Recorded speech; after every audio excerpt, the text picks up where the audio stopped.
Bismillahirrahmanirrahim. Assalamualaikum warahmatullahi wabarakatuh. Selamat datang teman-teman di podcast metode kuantitatif bisnis. Nah, tadi kita sudah bahas ya teman-teman terkait dengan sampel probabilitas. Ada beberapa macamnya tadi ya. Nah, sekarang kita akan membahas terkait dengan sampel non-probabilitas. Nah, tadi apa pengertiannya? Nah, kalau untuk sampel non-probabilitas, semua anggota populasi tidak memiliki kesempatan yang sama karena berdasarkan perspektif dari peneliti itu sendiri. Baik, kita mulai bahas ya teman-teman. Yang pertama adalah purposive sampling. Nah, di sini kita bisa melihat ya, berdasarkan kriteria sampel yang sudah ditentukan dengan penelitian. Biasanya kita bisa menentukan dari penelitian-penelitian yang sebelumnya untuk kita jadikan acuan dalam melakukan penelitian yang akan kita laksanakan. Contoh, misalnya di dalam kita ingin melihat literasi keuangan dan aksesibilitas di UMKM, di dalam bisnis ya, UMKM di Surakarta. Nah, kita buat purposive samplingnya. Oh, UMKM-nya itu sudah berdiri, misalnya lebih dari 2 tahun. Kemudian sektor bisnisnya makanan. Kan ada beberapa kategori ya.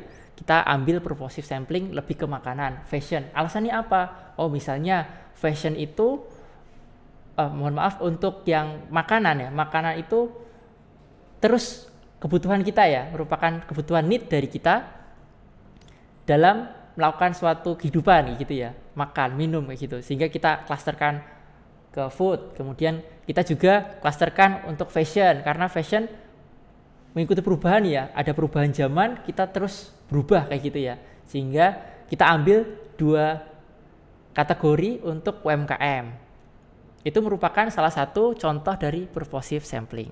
Sehingga untuk UMKM yang ada di luar Solo nggak masuk dalam penelitian kita.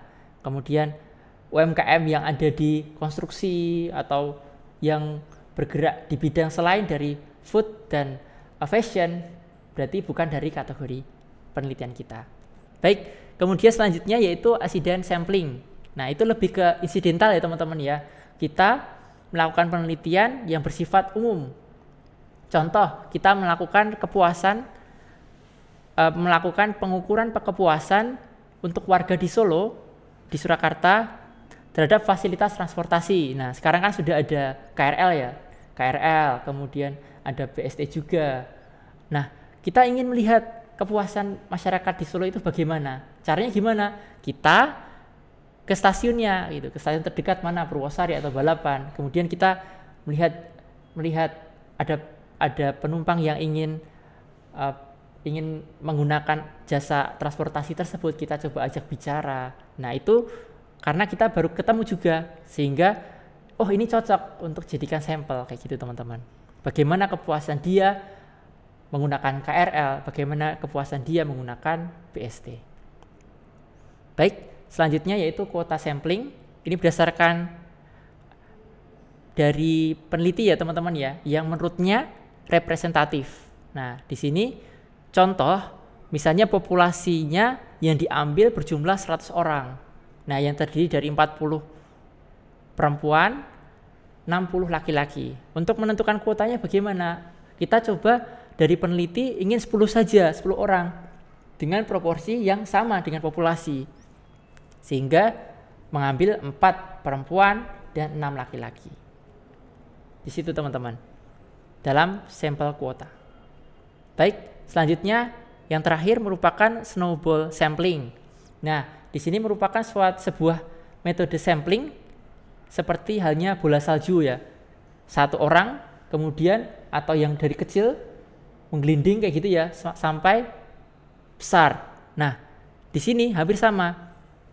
Kita melakukan sampel kepada 1 orang, kemudian orang yang pertama tersebut merekomendasikan kepada sampel yang lain.